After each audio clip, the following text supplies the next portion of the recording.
to see what's going on, collect some data.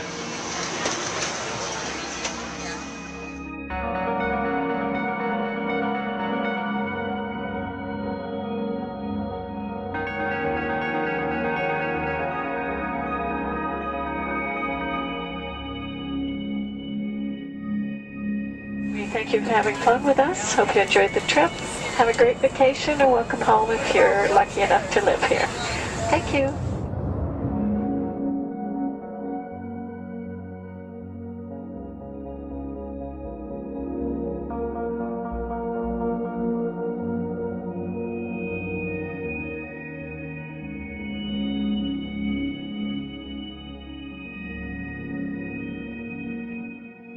The whole valley's off the grid, so it's either solar, wind, or generators.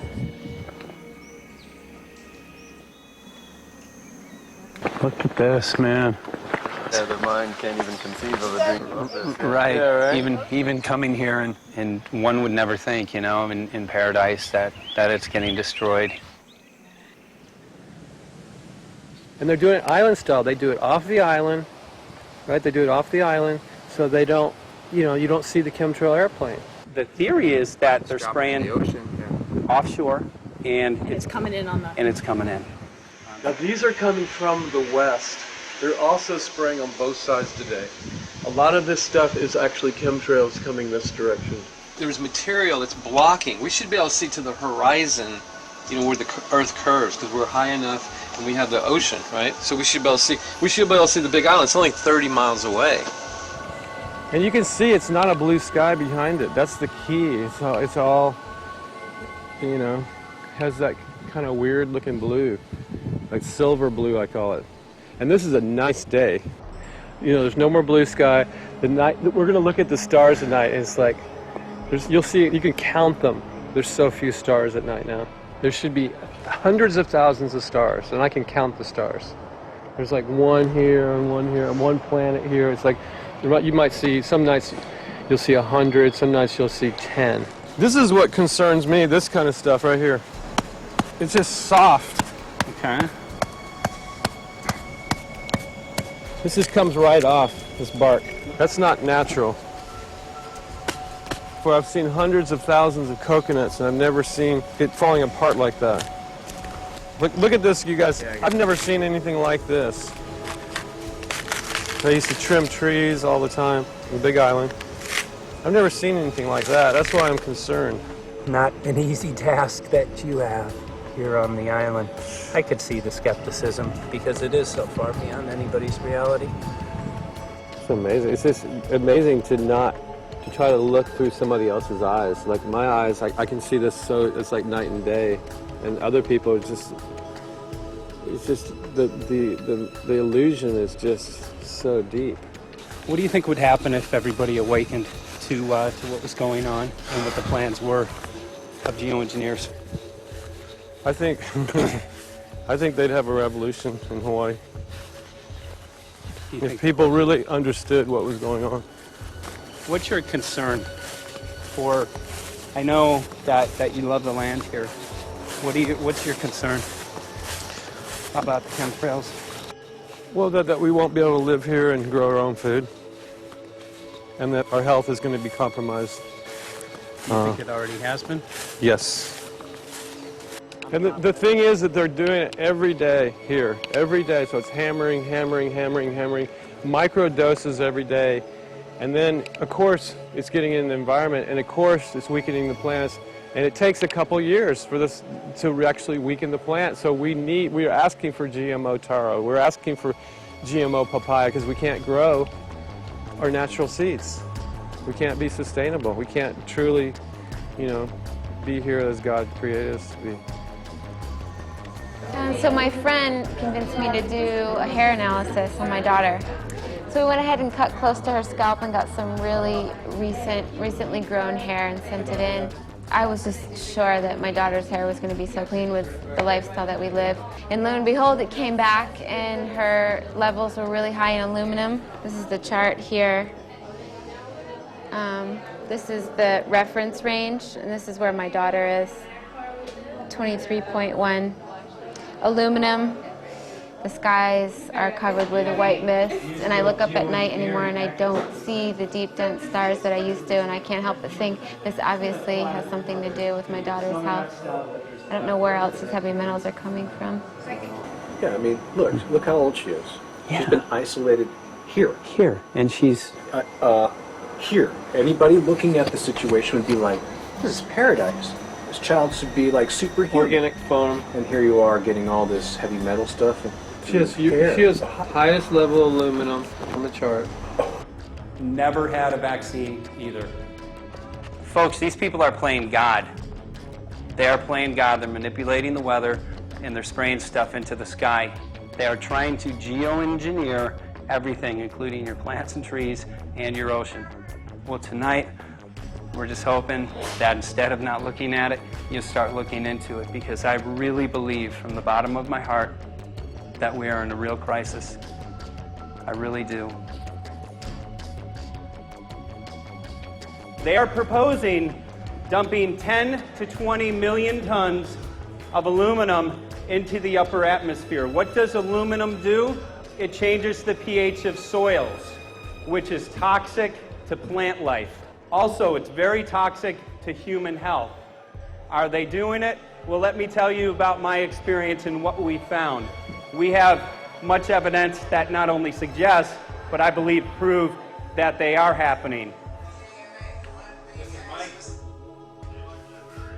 Jeff, what's going on? And as I promised, we're joined right now by a very special guest, Michael J. Murphy, currently on location in Hawaii. He's working on a documentary film called What in the World Are They Spraying? Michael, welcome to the program. Great to speak with you today.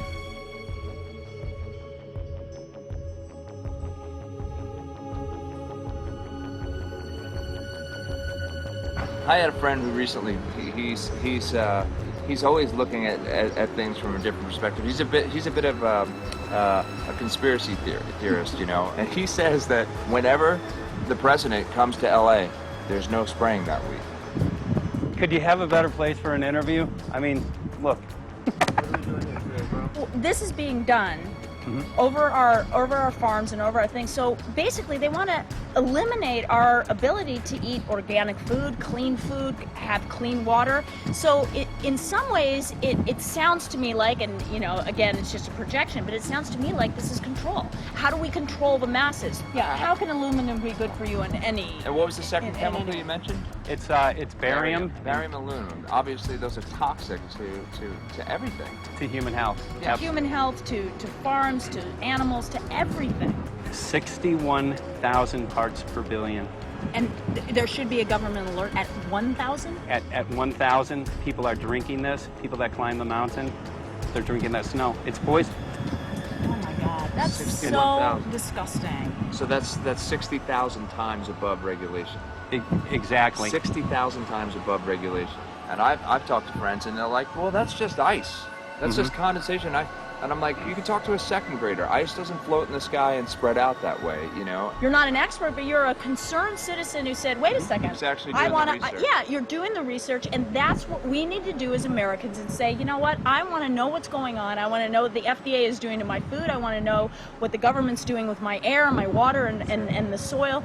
And, you know, it's just great what you're doing. And I just, my kudos to you for bringing light to this subject. Put all of the theories aside, just what geoengineers are proposing and what's being found is scary enough. So we can just address that. And I encourage more people to just step up and ask questions and do what he's doing. So thank you, Michael, very, very much.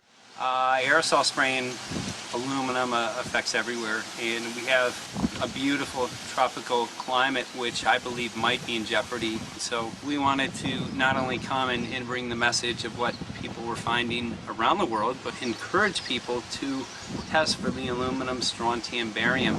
Essentially, I think it was an effective trip. I saw a lot of people here in Hawaii, in Maui, awake and not only curious, but willing to look into this deeper, and that's my only hope. This is one of the boldest moves, I think, from Ed Griffin yet. This is the taboo topic that nobody's supposed to talk about, and that is aerosol spraying. Now, we've got tons of documented proof of errant aerosol spraying. It just blows my mind that the whole essence of humanity has always been to look up into the sky and ask why. Though there are no limitations, there's endless space, an endless universe. Now, in the 21st century, we're not allowed to do that. Anyone who looks up and sees the giant grids and the X's in the sky that weren't part of our existence until just a decade or two ago is somehow called a kook. And the people that are the best and biggest proponents for the revolution and for liberty, they don't want you to talk about it because you could discredit them. It seems to be an industry that's being built up to milk the taxpayers by undergoing some kind of a giant global spraying program to make all kinds of money on the project, and they don't seem to care really what effect it has. They're not trying to experiment to see if humans can survive it or anything like that. They just want to get this stuff up. And then we discover, as we're going further down the line, that there are companies generating genetically modified organisms, seeds, modified seed crops they're being engineered to resist the aluminum in the soil. And a lot of crops won't grow in that. And so now, after they've messed up the soil, all the farmers were going to have to go back and buy seeds that have been genetically engineered to resist the aluminum that have been put into the soil. And all of a sudden, mankind is completely dependent upon these companies like Monsanto and other giant agricultural firms. You can't even grow natural seeds anymore. And we're looking at that. It's a shocking thing. I hope we don't find that that's true. But all the arrows right now are pointing in that direction. We get into cost-benefit analysis here because there's also HARP could be involved in this. Geo-engineering, as you guys mentioned, which is documented heavily in Dennis Kucinich's bill, that is the Space Preservation Act, which, by the way, I don't think got through Congress. And then Kay Bailout, as we call her here, Kay Bailey Hutchinson, also put together some legislation in order to qualify geoengineering, which, again, is supposed to save us all from global warming. But it is cost-benefit analysis because they can benefit on so many different levels. Ed, that's how they do everything, isn't it? That's right. And, you know, there's an old adage, if you just follow the dollar, follow the buck, you get to the source of the problem. And it looks to me like there's a tremendously profitable industry being built up right now around this concept of geoengineering or weather modification or reducing global warming and all of these other things that can be sold fairly easily to an unsuspecting public. They all say, oh, well, that's good. We don't want global warming, you know. And so they put up with this and they don't question, they don't criticize. But behind the scenes, you see a whole industry being built up, which is, as I say, tremendously profitable. And the money for all of that is coming from the taxpayers. And it's a scam is basically what it is. We're just focusing on the one area that is real easy to prove. There's no speculation in the area that we're going into. They definitely are doing this geoengineering. They definitely are talking about it. They're working up formulas for it. They're putting together strategies for it. They've got funding for it. Everything is in place. We don't even have to go into those other areas to make the case. Okay, let them believe that, but at least they must understand that there's no question that they're talking about it and planning to do it.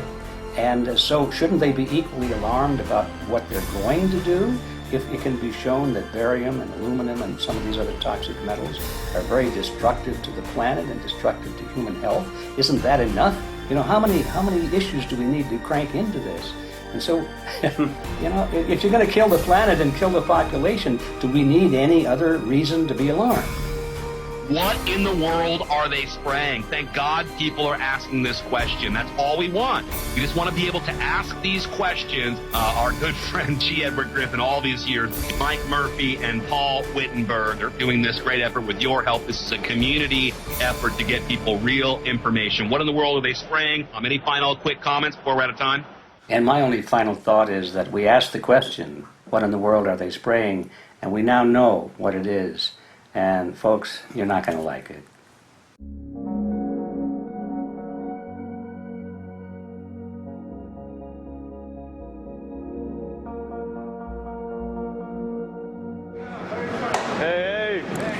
I'm Peter Vreken. I'm from Belgium. I'm 54 years old. I can't believe it myself. I'm a very happy and grateful person. We are doing the job